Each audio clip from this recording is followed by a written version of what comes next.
भाई एक बात तो है, चाहे ये बोल्शेविक सरकार कुछ भी करे, एक काम तो इसने कतई बढ़िया किया। वो था, पहले हम लोग को नोबल्स और रिच लैंडलॉर्ड्स के लैंड्स पे काम करना पड़ता था। सारी मेहनत हम करते थे और सारे पैसे इन लोग की जेबों में चले जाते थे। अब हम बोल्शेविक सरकार ने उन लोग से लैंड छीन छीन करके फैमिली नीड्स के हिसाब से बांट दिए, तो अब हम लोग का खुद का लैंड है, सुकून की जिंदगी, और क्या ही चाहिए। हाँ भाई, तुम सही कह रहे हो। अब अपने लैंड पे मेहनत करते हुए भी अच्छा लगता है, क्योंकि खुद का है ना सब कुछ खुद का। तुम दोनों की बातें सुनी मैंने। खैर, तुम बोल्शेविक्स पार्टी की बुराई तो नहीं कर रहे हो, तारीफ कर रहे हो, तो तुम्हें जेल में नहीं डालूंगा मैं। हैं? क्या बोले तुम? अरे मैं कौन हूँ, ये सब छोड़ दो। तुम लोग को पता है व्लादिमीर लेनिन साहब की मौत हो गई है और अब बोल्शेविक पार्टी को एक नए आदमी ने टेक ओवर कर लिया है। उसका नाम है स्टालिन।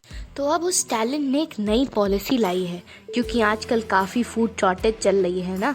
उसका नाम है कलेक्टिवाइजेशन प्रोग्राम।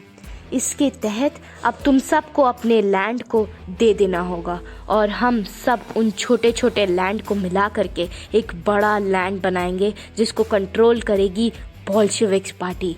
और उन सब बड़े लैंड में खूब मशीनरी लगाएंगे, उसको इंडस्ट्री से लिंक करेंगे और उस लैंड पे तुम छोटे छोटे फार्मर्स काम करोगे। ई का बोल रहे हो बबुआ?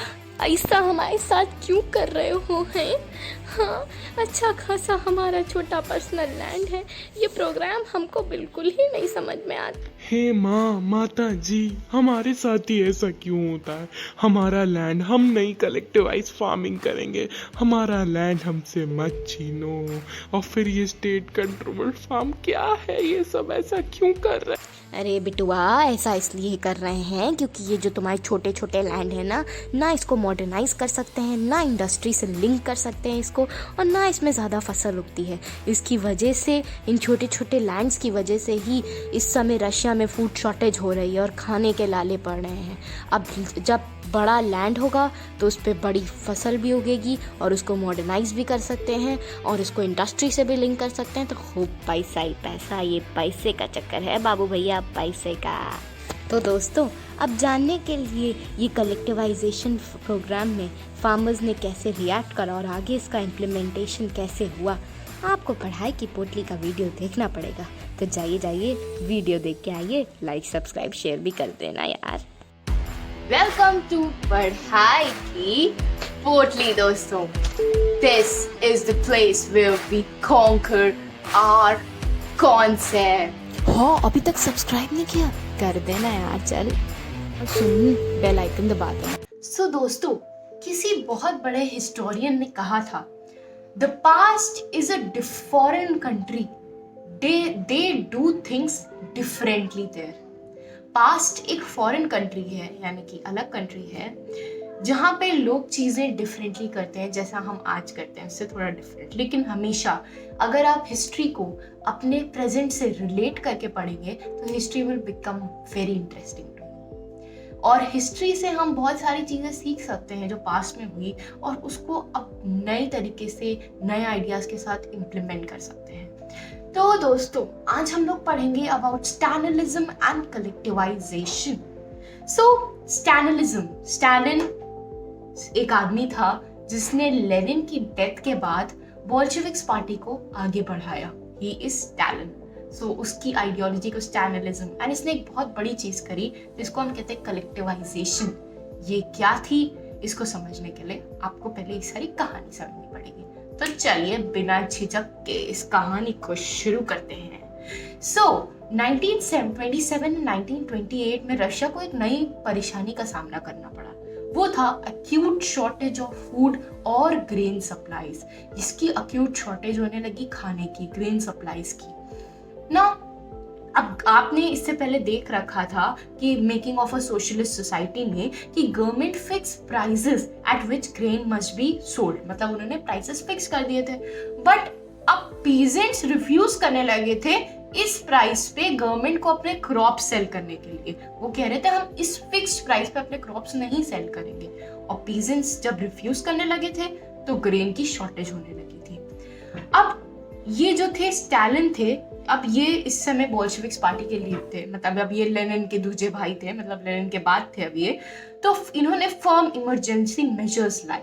ये इनका कहना था कि ग्रेन की शॉर्टेज इसलिए हो रही है क्योंकि जो रिच पीजेंट्स हैं वो कंट्री साइड में ग्रेन्स को होल्ड कर रहे हैं, मतलब अपने घरों में स्टोर करके रख रहे हैं इन द होप कि जब हायर प्राइसेस मिलेंगे उस ग्रेन के तभी वो सेल करेंगे उन ग्रेन्स को गवर्नमेंट को, और तभी ग्रेन की शॉर्टेज हो रही है। तो स्टालिन ने सोचा कि अब हमको सप्लाईज कॉन्फिस्केट, मतलब जबरदस्ती इन रिच पीजेंट्स से छीनने पड़ेंगे।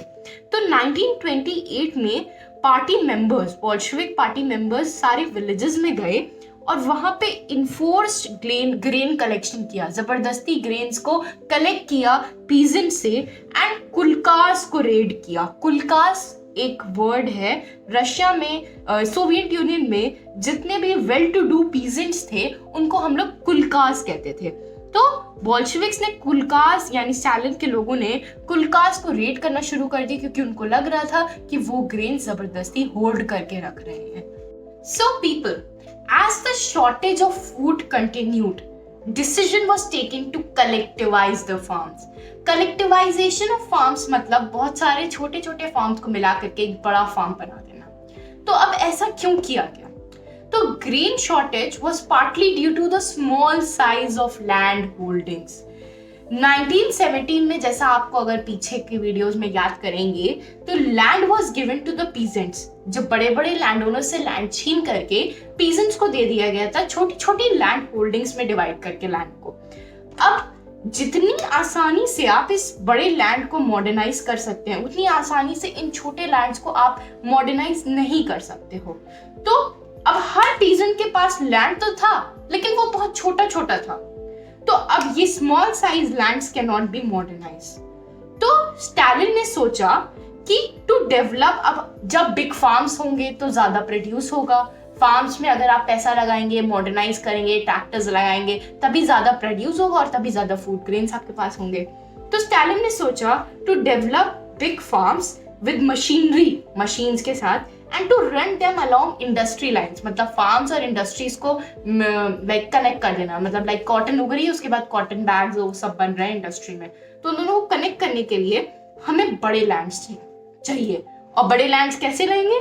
Take away state control, take away land from the peasants and establish, सब मतलब समझो ये पीजेंट्स है, बहुत सारे ऐसे पीजेंट्स हैं, इन सब से आप छोटे छोटे लैंड्स ले लीजिए और स्टेट कंट्रोल लार्ज फार्म्स को सेटअप करिए जिसको आप इजीली मॉडर्नाइज कर सकते हैं, उसमें मशीनरी लगा सकते हैं और उसको और अच्छे से चला सकते हैं। तो स्टालिन ने सोचा कि इन फार्मर्स से छोटे छोटे लैंड छीन करके उन सबको कंबाइन करके एक बड़ा लैंड बनाया जाए जिसमें ज्यादा इजीली काम कर सकते लोग, वो स्टेट कंट्रोल हो, मतलब उसको गवर्नमेंट कंट्रोल करे, वो पर्सनल किसी का कुछ ना हो। सो पीपल, ये क्वेश्चन काफी बार एग्जाम में आता है कि what was Stalin's collectivization programme.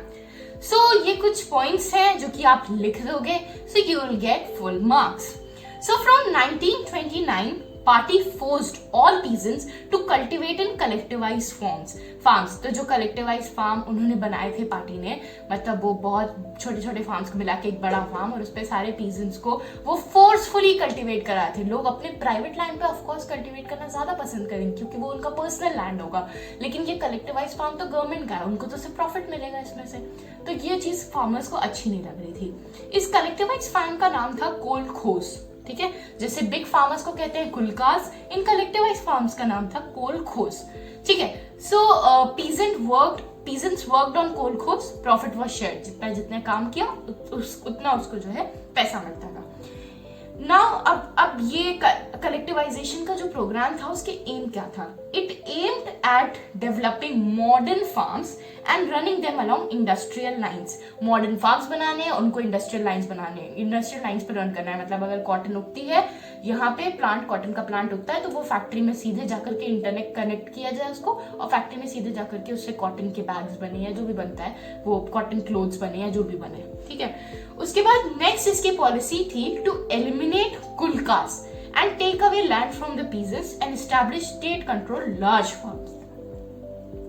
कुलकास जैसे कि आप जानते हैं लार्ज रिच पीजेंट्स को बोला जाता था, जिनके पास बहुत बड़े बड़े लैंड्स थे, उनसे लैंड ले लेना और state controlled large farms establish करना, ठीक है, जो कि सेंटर कंट्रोल करेगी, यानी कि बोल्शेविक्स कंट्रोल करेंगे, ठीक है। ये सब देख करके पीजेंट्स बहुत ही गुस्सा हो गए, उन्होंने लाइफ स्टॉक को जलाना शुरू कर दिया इस गुस्से में। तो बाय 1929 टू 1931 जो कैटल का नंबर था वो 1/3 लेवल से फेल हो गया, मतलब नीचे गया कैटल के नंबर्स जो थे, ठीक है। और जब ये फार्मर्स ये सब करते थे तो इनको स्टालिन के आदमी, यानी कि स्टालिन के लोग जो थे, पुलिस वाले, वो बहुत सिवियरली पनिश करते थे। कुछ को तो एग्जाइल करके डिपोर्ट भी कर दिया था, मतलब उनको अपनी कंट्री से डिपोर्ट कर दिया कि तुम जाओ कंट्री के बाहर रहो, देश निकाल कर दिया था उनका। ये फार्मर्स आर्ग्यू करते थे कि दे वर नॉट रिच, ये मतलब फार्मर्स कहते थे स्टालिन की गवर्नमेंट से कि they were not rich and were not against the ideology of socialism, just they do not want to work on collectivized farms। ये सोशलिज्म की आइडियोलॉजी के अगेंस्ट नहीं थे, ये रिच भी नहीं थे, इनको बस कलेक्टिवाइज फार्म्स में वर्क नहीं करने का है, तो ये इनकी थिंकिंग थी। लेकिन इतना ज्यादा स्ट्रेस देखते हुए और इतना फार्मर्स का गुस्सा देखते हुए बोल्शेविक्स ने इंडिविजुअल कल्टीवेशन अलाउ कर दी, मतलब फार्मर्स जो है अपने पर्सनल लैंड पे कल्टीवेट कर सकते थे, लेकिन जो फार्मर्स ऐसा करते थे या बहुत कम ही करते थे क्योंकि बोल्शेविक्स का डर बहुत था, लेकिन फिर भी जो करते थे उनको बहुत बोल्शेविक्स गवर्नमेंट अनसिंपैथेटिकली ट्रीट करती थी। सो पीपल, कलेक्टिवाइजेशन के बाद भी जो है इंडस्ट्रियल प्रोडक्शन इमीडिएटली इंक्रीज नहीं हो पाया। इन 1930 to 1933 most devastating famine in Soviet history occurred, जिसमें 4 मिलियन लोगों की डेथ हो गई। तो समझ सकते हैं आप कितना बुरा हाल हो रहा होगा उस समय। तो अब दोस्तों, अब हम लोग देखते हैं स्टालिन जो है अपने राज के अंदर किस तरीके से गुंडागर्दी करता था। अगर कोई इंसान स्टालिन की अगर क्रिटिसाइज कर दे तो उसके साथ क्या होता था आप देख सकते हैं। अगर किसी इंसान बोल दे कि industrial production under the planned economy, मतलब जो प्लान 5 ईयर प्लान और ये सब अभी मैंने बताया होगा आपको, making of a socialist society में, इन सब के अंदर अच्छा नहीं चल रहा और ये कलेक्टिवाइजेशन की पॉलिसी अच्छी नहीं है, तो उसको स्टालिन के आदमी जो है चार्ज कर देते अंडर कॉन्स्पिरेसी अगेंस्ट सोशलिज्म। इसमें एक्यूज कर देते कि इसने कॉन्स्पिरेसी रची अगेंस्ट सोशलिज्म, ये सब बातें करके लोग को भड़का रहा है, और उसको जेल में बंद कर देते थे। तो आप गवर्नमेंट के खिलाफ कुछ भी उल्टा सीधा नहीं बोल सकते, कोई भी कंस्ट्रक्टिव क्रिटिसिज्म आप नहीं कर सकते, कोई भी सही चीज आप नहीं बोल सकते कि ये सही है ये गलत है। जो स्टालिन कर रहा है उसको फॉलो करना पड़ता है, वरना वो चार्ज कर देते हैं आपको कॉन्स्पिरेसी अगेंस्ट सोशलिज्म। ऐसे ही बहुत सारे एक्यूजेशंस स्टालिन के आदमियों ने लगाए लिटरेट लोगों में, अच्छे अच्छे प्रोफेशनल्स पे बिटवीन 1939 एंड 2 मिलियन लोगों को प्रिजनर और लेबर कैंप्स में बंद कर दिया गया। एंड ठीक है, और ये जितने भी लोग बंद किए गए वो सब इनोसेंट थे, लेकिन कोई उनके बारे में कुछ नहीं बोला क्योंकि सब जानते हैं कि स्टालिन का खौफ था सबको, इसीलिए किसी ने उनके बारे में कोई गवाही नहीं दी। And people made false confession, even false confessions करने लगे उनके खिलाफ कि अंडर टॉर्चर, क्योंकि उनको टॉर्चर गन की टॉप पे रख के आपसे कोई बोले कि तुम्हें करना तो तुम्हें करना ही पड़ेगा। सो अंडर टॉर्चर और इससे फॉल्स कन्फेशंस कराए गए लोगों से, और बाकी कई सारे अच्छे प्रोफेशनल्स और लोगों को जो कि गवर्नमेंट की को इम्प्रूव करना चाहते थे उनकी गलतियां बता करके उनको एग्जीक्यूट कर दिया गया। तो ये हाल था, ये गुंडागर्दी थी। अरे पोटली खनक रही है, लगता है इसमें नया टॉपिक यानी कि नई कहानी आ चुकी है। अब पढ़ूंगी तभी तो पढ़ा पाऊंगी। लाइक, शेयर एंड सब्सक्राइब जरूर कर देना। Until we meet, be curious. Bye bye.